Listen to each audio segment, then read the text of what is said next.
מהדוכן. רק מלחמה נגד חפים מפשע. להוריד אותו מהדוכן. זה מה שאתם עושים. להוריד את חבר הכנסת עודה מהדוכן. אבל מי שלא מכיר בנכבה, בעובדה שבחיפה היינו 70,000 והפכנו ל2,000, שמהמקום שקמה בו מדינת ישראל אין 90% מהעם שלי, שיש 530 כפרים הרוסים, אחרי שנתיים מהנכבה הרשויות הרסו את כולם כליל.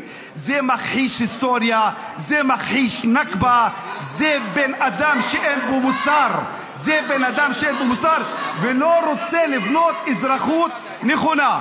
הדבר האחר שאני רוצה להגיד,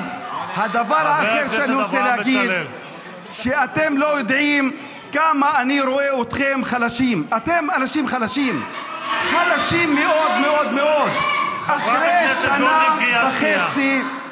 אחרי שנה וחצי על מלחמה שהרגתם בה 19,000 ילדים, 53,000 תושבים, הרסתם את כל האוניברסיטאות, את כל בתי החולים, ואתם, אין ניצחון פוליטי.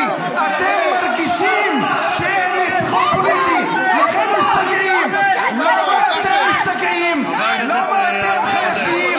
למה אתם עצובים? למה אתם לא שמחים? למה?